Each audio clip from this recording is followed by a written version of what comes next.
नमस्कार बच्चों। आज हम कक्षा 5 विषय हिंदी पाठ संख्या 2 फसलों के त्यौहार का पार्ट नंबर 2 करेंगे।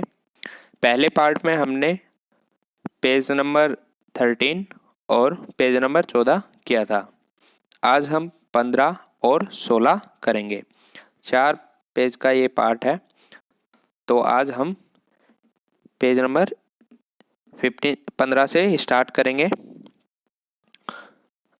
चलो अब स्टार्ट करते हैं। कुछ भाग हम पेज नंबर 14 का ले लेते हैं जो रिलेट करता है पेज नंबर 15 से। तो अब स्टार्ट करते हैं। अगर आपने पार्ट नंबर 1 नहीं देखा तो आप पहले पार्ट नंबर 1 देखिए और फिर इस पार्ट को देखिए। तो अब स्टार्ट करता हूँ मैं। अलग अलग जनजाति, इसे देखिए, ये जो मैप दे रखा है, अब जो जहाँ हम पढ़ेंगे उसके साइड में एक इंडिया का मैप दिया होगा और वहाँ पे जो डार्क ग्रीन कलर का जो एरिया होगा वो एक स्टेट को रिप्रेजेंट करता है। जैसे इस जो मैप में ये जो डार्क कलर का एरिया है वो झारखंड स्टेट को रिप्रेजेंट करता है। तो अब जिस स्टेट को ये रिप्रेजेंट करेगा उसी की बात होगी जहाँ पे हम पढ़ रहे हैं। तो अब झारखंड स्टेट की बात होगी, वहाँ पे जो इस त्योहार को किस नाम से मनाया जाता है और इसको उसमें कैसे मनाया जाता है वहाँ के लोग। तो अब देखते हैं। तो मैं पढ़ता हूँ स्टार्ट से। झारखंड में सरहुल बड़े जोश खरोश के साथ मनाया जाता है।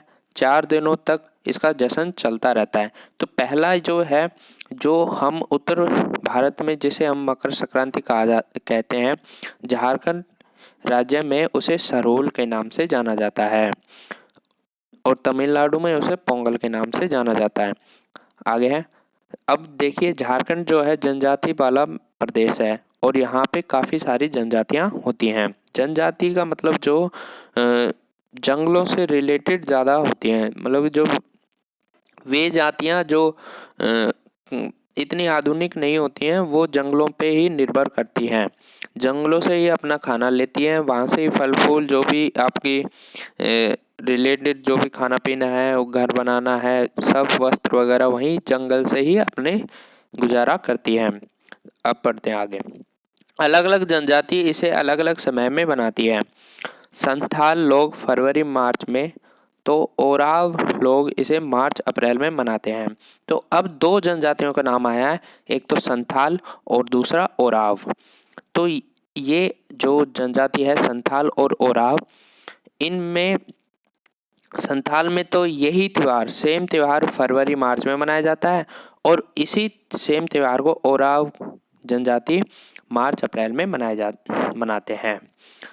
तो आदिवासी आमतौर पर प्रकृति की पूजा करते हैं।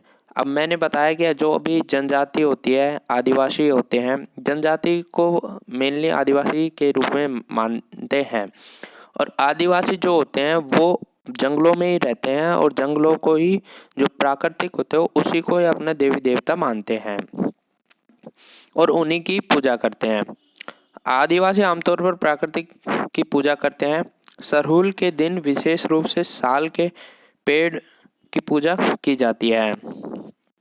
तो सरहुल जो त्योहार है इनका, जिसे हम उत्तर भारत में मकर संक्रांति के नाम से जानते हैं, तमिलनाडु में पोंगल के नाम से जानते हैं, उसे झारखंड में सरहुल के नाम से जानते हैं। और सरहुल के दिन विशेष रूप से साल के पेड़ की पूजा की जाती है। तो जो साल का पेड़ होता है, मैं आपको दिखा देता हूँ साल का पेड़ कैसा होता है। साल के पेड़ ऐसे होते हैं जो काफ़ी लंबे होते हैं और काफ़ी सालों तक ये खड़े रहते हैं, मतलब जीते हैं, वो सालों तक ये खड़े रहते हैं। इनकी जो लकड़ी होती है बहुत ही कठोर होती है और इमारत, जो बड़ी बड़ी इमारतें होती हैं लकड़ी की, उनको इन लकड़ियों से बनाया जाता है। जैसे आप देख सकते हो ये पेड़ है साल का, ये काफ़ी मोटे होते हैं और इनकी जो लकड़ी होती है ना, वो बहुत मजबूत होती है। ये देखिए, ये बड़ा है, लंबे लंबे वृक्ष होते हैं और इनकी जो लकड़ी है वो बहुत मजबूत होती है। और ये जो साल के पत्ते होते हैं और इनमें फूल भी आते हैं साल के में। आपने अभी देखा साल का पेड़ जो बहुत मजबूत होता है और उनकी पूजा की जाती है। अब ये आगे बढ़ते हैं हम। यही समय है जब साल के पेड़ों में फूल आने लगते हैं और मौसम बहुत ही खुशनुमा हो जाता है। स्त्री पुरुष दोनों ही ढोल मंजीरे। अब ये जो वक्त है जो ये सरहुल का त्यौहार मना रहे हैं उसी टाइम ये जो साल का पेड़ है इसमें फूल आने के स्टार्ट हो जाते हैं और इस दिन स्त्री पुरुष दोनों ही ढोल मंजीरे लेकर रात भर नाचते गाते हैं। अब देखिए ये जो बच्चे हैं, देखिए ये सरहुल के त्योहार की कुछ फ़ोटो हैं। ढोल मंजीरे इन्होंने हाथ में ले रखे हैं, नए कपड़े पहन रखे हैं और ये डांस कर रहे हैं। आगे है, चारों ओर फैली हुई छोटी छोटी घाटियाँ, लंबे लंबे साल के वृक्षों का जंगल और वहीं आसपास बसे छोटे छोटे गांव। तो यहाँ पे बोल रहे हैं कि जो झारखंड की जो भू ज्योग्राफिकल जो स्ट्रक्चर है वो उसमें बोला है कि छोटी छोटी घाटियाँ होती हैं और लंबे लंबे साल के वृक्ष होते हैं जिनका जंगल होता है और आसपास छोटे छोटे गांव होते हैं। अब है, लिपे पुते करीने से बुहारे और सजाए गए अपने घरों के सामने लोग एक पंक्ति में कमर में बाहें डालकर नृत्य करते हैं। अब ये त्योहार जो होता है वो 4 दिन चलता है। सरहुल का त्यौहार 4 दिन चलता है और इस दिन कैसे इसको मनाया जाता है, इस दिन ये जो अपने घर को साफ सुथरा करते हैं और उसे पोतते हैं, जैसे पेंट करते हैं हम अपने घर को, ये उनको पोतते हैं अपने घर को। कच्चे मकान होते हैं इनके और एक दूसरे की कमर में हाथ डालकर नृत्य करते हैं, बाहें में अपनी बाहें कमर पर डालकर नृत्य करते हैं। अगले दिन वे नृत्य करते हुए घर घर जाते हैं और फूलों के पौधे लाते हैं। घर घर से चंदा मांगने की भी प्रथा है, पर चंदे में मालूम है क्या मांगते हैं? मुर्गा, चावल और मिश्री। तो अब देखिए पहले दिन तो ये नृत्य करते हैं, सेकंड दिन ये घर घर जाते हैं और चंदा मांगते हैं और चंदे में खास बात है कि ये पैसे ना मांगकर खाने के लिए मुर्गा, चावल और मिश्री मांगते हैं। फिर चलता है खाने पीने और खेलों का दौर। तीसरे दिन जाकर पूजा होती है जिसके बाद लोग अपने कानों में सरई का फूल पहनते हैं। तो फिर चंदा मांगने के बाद खेलों का दौर चलता है, खेलते हैं ये लोग और फिर तीसरे दिन जाके कहीं पूजा होती है। और जो सरई का फूल है, सरई साल को ही बोला जाता है, साल का ही फूल को सरई का फूल बोला जाता है, तो उसके फूल को अपने बालों में पहनते हैं। अब आगे, इसी दिन से वसंत ऋतु की शुरुआत मानी जाती है। धान की भी पूजा होती है और पूजा किया हुआ आशीर्वादी धान अगली फसल में बोया जाता है।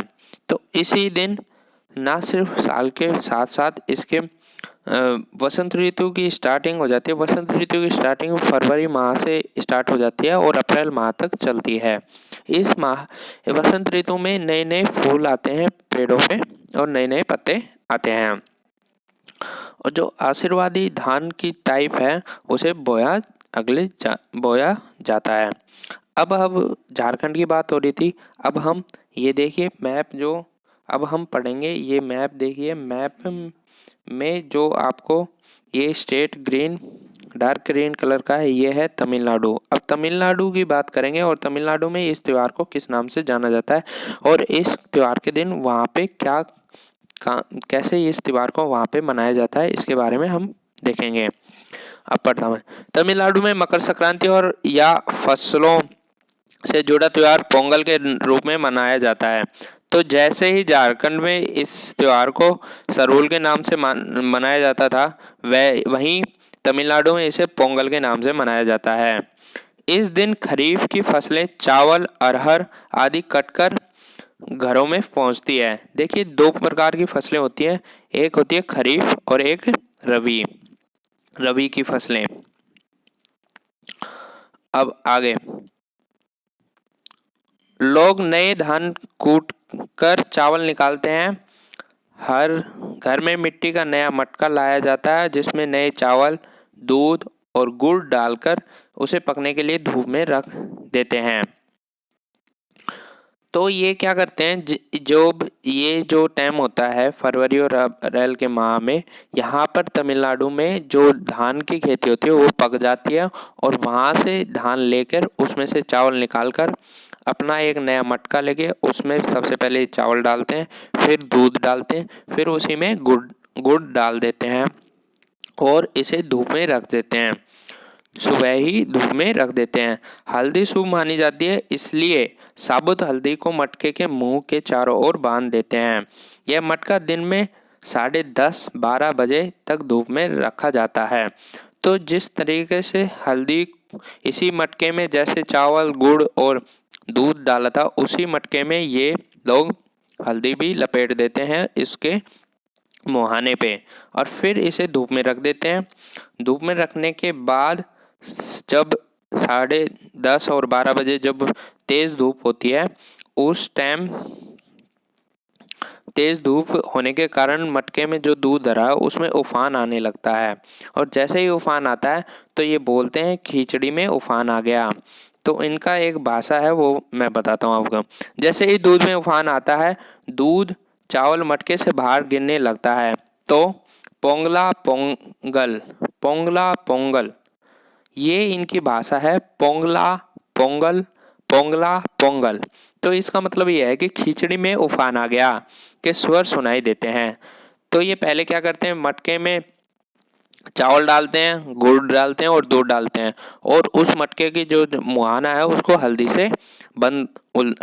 के लेप से बंद कर देते हैं और फिर उसे जो सुबह ही 10 आसपास 8-9 बजे तक के आसपास इसे धूप में रख देते हैं और फिर जैसे ही 12:30 बजते हैं तो उसमें गर्मी के कारण, तेज़ धूप के कारण जो दूध था उसमें उफान आने लग जाता है और उफान आते ही ये बोलते हैं कि जो खिचड़ी है वो उफान में आ गई और पोंगल पोंगल पोंगला चिल्लाने लग जाते हैं। आगे है, अब देखिए ये जो नेक्स्ट जो डायग्राम है वो ग्रीन, जो एक बात यह है कि इससे आपको स्टेट की भी नॉलेज हो रही है और आप पहचान सकते हैं कि कौन सा स्टेट हमारा कहाँ पर है।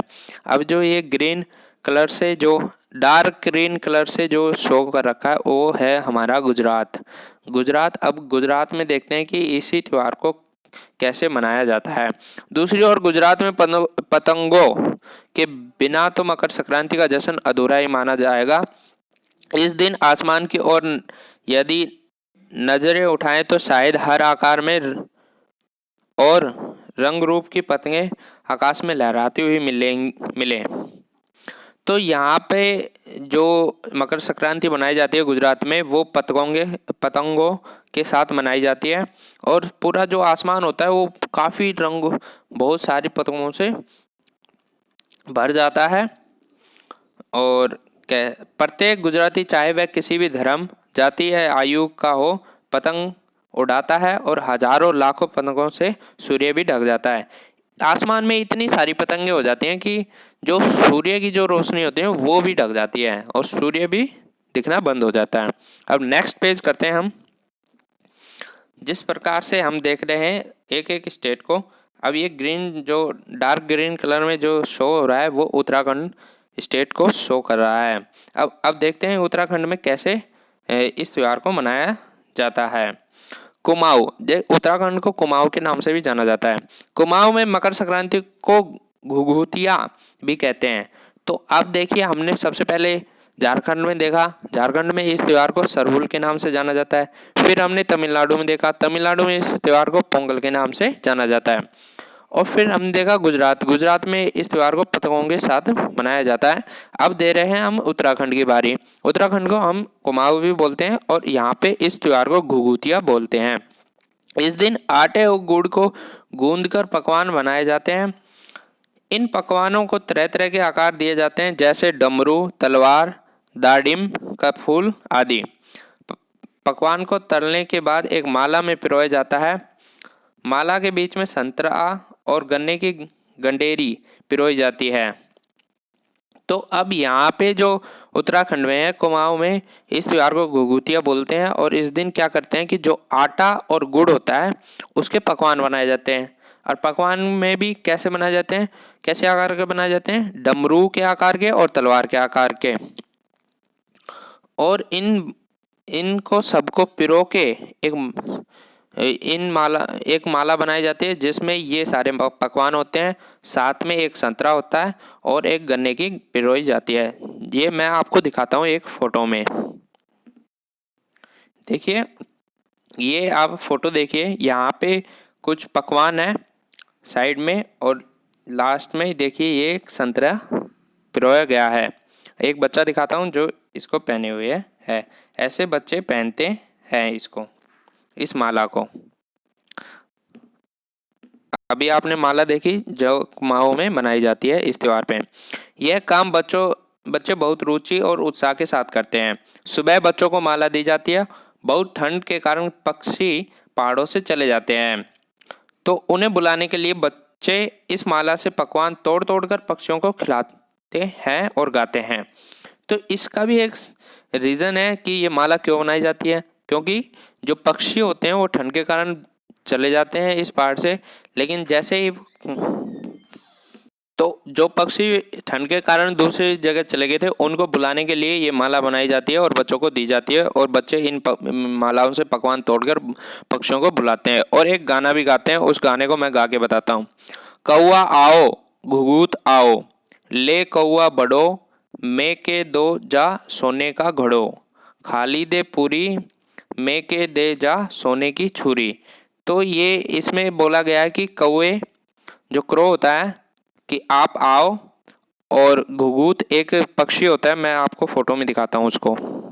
घुघुत होता है, ये एक ऐसा पक्षी होता है, देखिए आप फोटो में देख रहे हैं, ये घुघुत है। तो बोलते हैं कि कौवा आओ और घुघुत आओ, और कौवे से बोलते हैं कि आप आगे बढ़ो और मुझे सोने का घड़ा, एक सोने का घड़ा मटका दे के जाओ, और खा ले पूरी पूरी जो बनाई है मैंने वो खा लो, और मुझे सोने की छुरी, एक सोने की तलवार छोटी सी दे के जाओ। आगे बढ़ते हैं। इसके साथ ही जिस चीज़ की कामना हो वह मांगते हैं।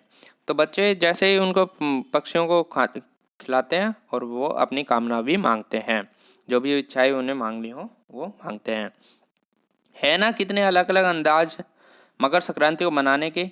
कहीं दूध चावल गुड़ की खीर बनती है, तो कोई 5 प्रकार के नए अनाज की खिचड़ी बनाता है। कहीं कहीं लोगों का सैलाब नदी में स्नान के लिए उमड़ पड़ता है। अब देखिए, आपने देखा कि हर स्टेट में एक ही त्योहार को बनाने का अलग अलग ढंग है। यही तो खासियत है हमारे भारत देश की।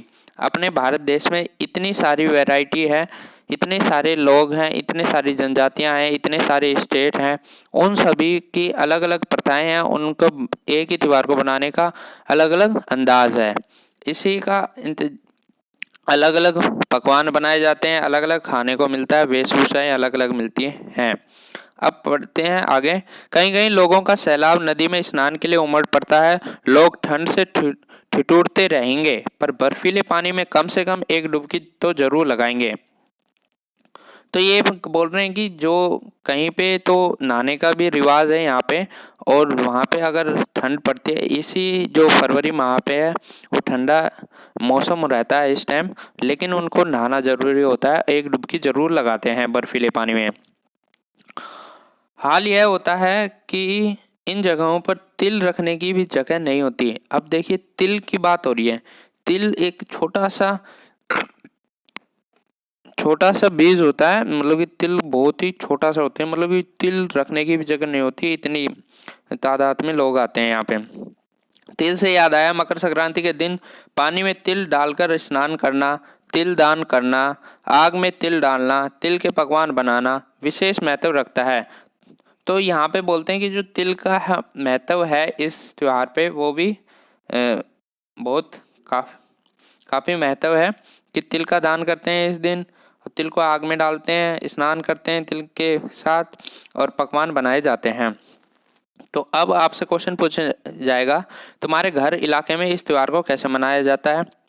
इसे अब बताइए कि आपके त्यौहार में, कमेंट करके बताइए कि आपके जो घर में इस त्यौहार को जो फरवरी और अप्रैल के माह के बीच में मनाए जाते हैं, अलग अलग स्टेट में, जैसे अलग अलग स्टेट में इसे अलग अलग नाम से जाना जाता है। खिचड़ी, पोंगल, मकर संक्रांति आदि आदि नाम से जाना जाता है। आपके स्टेट में ये, आपके घर में कैसे मनाया जाता है इस त्यौहार को, कमेंट करके बताइए। और उस त्यौहार को आपके गांव में क्या नाम से जाना जाता है, ये भी कमेंट करके बताइए। आगे है, इसे खिचड़ी, पोंगल, मकर संक्रांति या कुछ और कहा जाता है। तो ये बताना है कि अगर इन तीनों में से अलग कुछ कहा जाता है आपके घर या गांव में, तो वो अलग बताना है आपको कमेंट करके। या तुम्हें फसलों से जुड़ी कोई और त्यौहार मनाते हो तो ये आपको कमेंट करके बताना है आपके गांव में कैसे मनाया जाता है ये त्यौहार। यदि तुम आपस में बात करो तो तुम यह जानकर हैरानी होगी कि कई बार एक ही इलाके में रहने वाले लोग भी इस त्यौहार को अलग अलग ढंग से मनाते हैं। तो अगर आप आसपास में बात करोगे तो ये आपको वैरायटी मिलेगी इस त्यौहार को बनाने की। तो ये जो आपका चैप्टर था वो आज ख़त्म हो चुका है। 4 पेज का जो चैप्टर था आज ख़त्म हो चुका है। फसलों के त्यौहार। आपको अब नेक्स्ट क्लास में इस पार्ट के क्वेश्चन आंसर करवाए जाएंगे। आपको कोई भी वर्ड अगर आपको समझ में नहीं आता, आप कमेंट करके लिख दीजिए उस वर्ड को, मैं उसको रिप्लाई करूँगा, उसका अर्थ रिप्लाई करूँगा। अगर आपको किसी भी चीज़ की समस्या हो इस पार्ट में समझने में, तो आप कमेंट करके बता सकते हो, मैं आपको सॉर्ट आउट करूँगा। तो अगर आपको मेरी वीडियो अच्छी लगी तो उसे लाइक कीजिए और चैनल को सब्सक्राइब कीजिए। अगर इस पार्ट में कोई भी समस्या हो आपको, आप कमेंट करके मेरे से कांटेक्ट कर सकते हो और मेरे को पूछ सकते हो। देखिए, ना सिर्फ यहाँ पे त्यौहार की आपको जानकारी मिल रही है, बल्कि आपको स्टेट की भी जानकारी मिल रही है। मैं आपको बता देता हूँ, जैसे ये स्टेट है, डार्क ग्रीन कलर का स्टेट जो है ये है बिहार। अब मैं सारे स्टेट बता देता हूँ आपको। नेक्स्ट जो है ये है झारखंड, ये है तमिलनाडु, ये है गुजरात, ये है उत्तराखंड। तो काफ़ी स्टेटों को, ये है यूपी, ये काफ़ी स्टेटों को हमने जानकारी ली है। तो धन्यवाद। सब्सक्राइब माय चैनल और वीडियो को लाइक करें। धन्यवाद।